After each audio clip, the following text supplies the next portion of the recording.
अस्सलाम वालेकुम everyone, welcome back to my YouTube channel. Hope you all are doing good. अल्हम्दुलिल्लाह I am also good. तो जी आज मैं मोस्ट इंपॉर्टेंट टॉपिक पे वीडियो बनाने जा रही हूँ क्योंकि आप लोगों ने बड़े क्वेश्चंस किए हुए थे कि आप ही किस तरीके से आपने अपना जो वेट है वो मेंटेन करके रखा है शादी के बाद भी और बच्चे के बाद भी और सी सेक्शन के बाद। तो हमें प्लीज़ ज़रूर बताएं। तो बस आज यही चीज़ें हैं जो मैं आप लोगों से डिस्कस करना चाहती हूँ। अपनी प्यारी बहनों के लिए मैं एक मोटिवेशनल वीडियो जो है वो बनाना चाह रही हूँ ताकि उनको मोटिवेशन जो मिले और वो भी जो है अपनी लाइफ को इस तरीके से मेंटेन कर सकें। तो मैं आपको बता दूं ये कोई आम बात नहीं है। मैं पूरे 10 kg विद इन 2 मंथ्स मैंने लूज़ किया है, पूरे के पूरे 10 kg।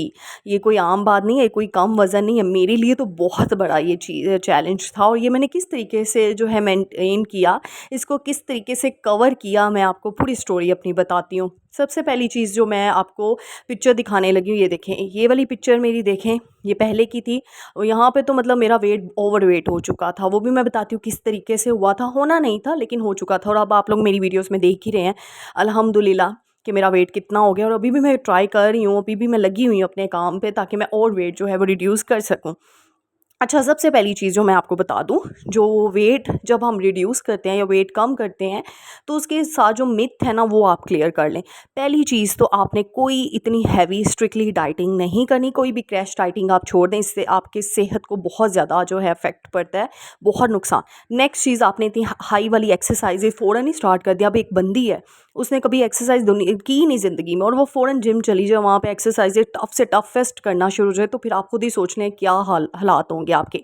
तीसरी चीज़, आपने अपनी नींद पूरी करनी है, प्रॉपर स्लीप टाइम अपना पूरा कवर करना है। नेक्स्ट चीज़, एंजाइटी और स्ट्रेस में नहीं कुछ भी करना, क्योंकि अगर स्ट्रेस से आपका वेट और गेन होता है तो मैं ये बता दूं, क्योंकि आपका दिमाग जो है वो प्रॉपरली जो है वर्क नहीं करता, दिमाग आपका पीसफुल कंडीशन में नहीं होता, जिससे आप हेक्टिक होते हैं, जिससे आप पैनिक होते हैं और इससे वेट गेन होने के चांसेस ज़्यादा होते हैं। तो ये सारी चीज़ें मैं आपको क्लियर कर दूँ सबसे पहले।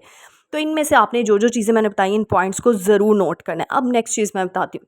मेरी एक्चुअली मैं शादी से पहले तो स्मार्टी 60s में था मेरा वज़न। फिर जब मेरी शादी हुई है, उसके बाद मेरा जब बेटा होने वाला था, मैंने कंसीव किया, मैं 4th मंथ में ना मैं बिल्कुल बेड रेस्ट पे चली गई थी। मुझे डॉक्टर्स ने, मतलब मेरी इतनी स्वेयर कंडीशन हो गई थी, बहुत बुरी कंडीशन हुई थी मेरी। तो बस कुछ हो गया था, तो मैं आपको वो भी इंशाल्लाह किसी वीडियो में शेयर करूँगी। तो मैं समझे, एक बंदी है जिसको चौथे महीने से 9वें महीने तक कंप्लीट बेड रेस्ट कह दिया है, वो किस स्ट्रेस एंजाइटी से गुजर रही होगी। तो वो टाइम मेरे लिए एक खुशी का टाइम भी था और एक एक तरफ जो है वो स्ट्रेस एंजाइटी वाला भी था। मैंने उसको किस तरीके से ओवरकम किया ये मैं जानती हूँ, मेरा खुदा जानता है बस। वो भी मैं ये आपको किसी वीडियो में शेयर करूँगी। बहरहाल जो हमारा टॉपिक है उस पे ही आते हैं। तो फिर वो कंप्लीट बेड रेस्ट की वजह से भी मेरा वेट गेन होता रहा, थोड़ा थोड़ा थोड़ा थोड़ा करके। और उसके ऊपर मुझे डाइट में भी कुछ चीज़ों का अलाउ नहीं, शुरू में डॉक्टर ने किया दही नहीं खानी, इवन कि दही बहुत अच्छी होती है, तो मुझे कुछ चीज़ों से रिस्ट्रिक्ट किया गया कि तुमने ये चीज़ें नहीं खानी। वो भी नहीं मैं खाई मैंने। उसके बाद जो मेरा सी सेक्शन फिर हुआ, सी सेक्शन के बाद आपको पता ही पोस्टपार्टम डिप्रेशन हो जाता है इंसान को, स्ट्रेस एंजाइटी में और वेट गेन होना शुरू हो जाता है। तो मैं बहुत ज़्यादा जो है वो चबी और बल्की होना शुरू हो गई डिलीवरी के बाद। उसके बाद जी फिर कुछ ना कर पाई क्योंकि मैं फ़ीड करवाती थी अपने बेबी को। तो फिर उसकी वजह से भी मुझे ठहरना पड़ा, क्योंकि ज़ाहिर-सी बात है, मैं सारी माँओं को कह दूँ कि आप एकदम से आफ्टर डिलीवरी कुछ भी नहीं कर सकते, क्योंकि आपने फ़ीड करवाना होता है बच्चे को। आपकी health the most important, the most priority होनी चाहिए, क्योंकि आपकी हेल्थ के साथ दूसरी जान जुड़ी हुई है। तो मैं अपने बच्चे की वजह से भी कुछ नहीं कर पाई, वो मेरा वेट और गेन होता रहा।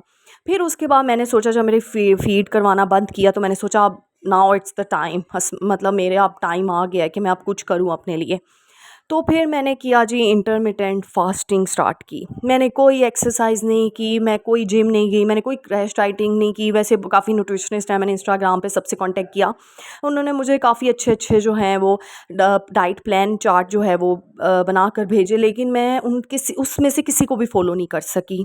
पता नहीं क्यों नहीं कर सकी, करना चाहती थी बट नहीं कर पाई, क्योंकि वो कुछ रूटीन मेरे साथ मैच नहीं हो रही थी। फिर मैंने सोचा नहीं, मैं अपना टाइम टेबल, अपनी चीज़ें खुद प्रिपेयर करूँगी। तो मेरे लिए जो सबसे कन्वीनियंट चीज़ थी वो इंटरमिटेंट फास्टिंग ही थी। मैंने इंटरमिटेंट फास्टिंग स्टार्ट की और फिर इंटरमिटेंट फास्टिंग आपको पता ही है, इंटरमिटेंट फास्टिंग में 2 विंडोज़ होती हैं, आप सबको पता ही है। एक ईटिंग विंडो होती है, एक फास्टिंग विंडो होती है, और जो सबसे कॉमन है वो 16:8 की रेशो है। यानी कि आपने 16 घंटे जो है फास्ट रखना है और 8 घंटे जो है दिन के वो खाना है।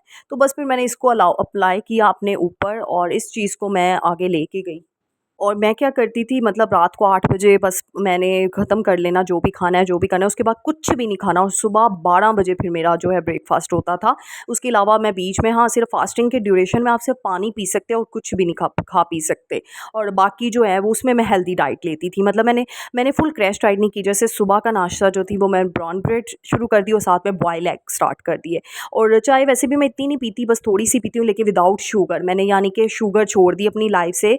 मैंने जितनी व्हाइट चीज़ें हैं ना वो सारी की सारी छोड़ दी। व्हाइट जो है सॉल्ट छोड़ दिया, व्हाइट शुगर अपनी लाइफ़ से निकाल दी और व्हाइट तो ये राइस चीज़ें मैंने निकाल सारी दिए। की सारी निकाल दी। लोग कहते हैं कि बॉइल्ड राइस खा सकते हो, उसका इतना नहीं होता, लेकिन मैंने वो नहीं खाए, मैंने वो भी नहीं खाए। मैं क्या करती थी, सुबह का नाश्ता मैंने आपको बता दी इस तरीके से, चाय विदाउट शुगर मैंने ले ली, या फिर कभी दिल किया, बहुत दिल किया तो थोड़ी-सी शक्कर ऐड कर दी, दैट्स इट। वैसे विदाउट शुगर ही जो है मैंने जो व्हाइट शुगर होती है वो बिल्कुल उसके बगैर ही मैंने पी है।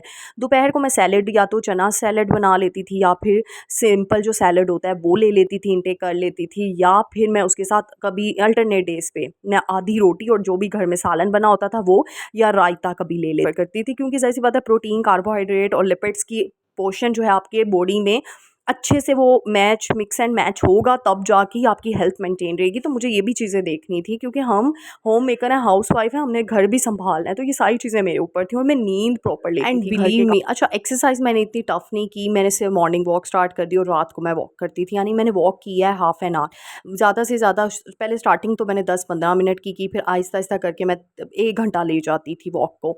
तो बस मैंने वॉक किया एंड दैट्स इट। इससे ही मेरा वज़न जो है, और हाँ, सुबह के टाइम मैं नीम गर्म पानी पीती थी। अच्छा, बहुत से लोग कहते हैं शहद ऐड करें, लेमन ऐड करें, मैंने कुछ भी नहीं ऐड किया। मैं सिर्फ नीम गर्म पानी, और सिर्फ सुबह के टाइम नहीं, मैंने पूरी दिन की रूटीन अपने नीम गर्म पानी की रख ली थी। मैं पूरा जो दिन है ना उसमें नीम गर्म पानी ही पीती थी, और कुछ मतलब ठंडा पानी बिल्कुल भी नहीं, कोल्ड ड्रिंक्स, जंक फूड, सब कुछ छोड़ देना आपने अपनी लाइफ से। मतलब ये 2 माह सिर्फ करके आप देख लें, आपको जब रिजल्ट मिलेगा ना, आपकी खुशी की इंतहा नहीं होगी। मैं कहती हूँ मोटिवेशन तब स्टार्ट होती है आपकी जब आपका 1 किलो वज़न भी गिरता है ना, तब से आप बस मोटिवेट हो जाते हो। तो इसी वजह से 1 किलो वज़न जिस दिन आपका गिरा ना, तो बस वहीं से आपकी मोटिवेशन स्टार्ट हो जानी है। ये मेरे साथ हुआ है। तो उम्मीद करती हूँ कि आपको मेरी वजह से कुछ है जो है मोटिवेशन मिली होगी, और आप लोग जो लोग वेट लूज़ करना चाहते हैं इंशाल्लाह वो भी करेंगे, लेकिन हेल्दी वे में। बिल्कुल भी मैं कोई स्ट्रिक्ट चीज़ें नहीं कह रही कि उसको फॉलो करके आप अपनी जो है वेट को लूज़ करें। हेल्दी वे में करेंगे तो वो देर तक चलेगा, और कंसिस्टेंसी आपने नहीं छोड़नी, कंसिस्टेंट रहना है। जो भी चीज़ करते हैं कंसिस्टेंसी, तो मैं कहती हूँ कि ये आपकी कामयाबी का।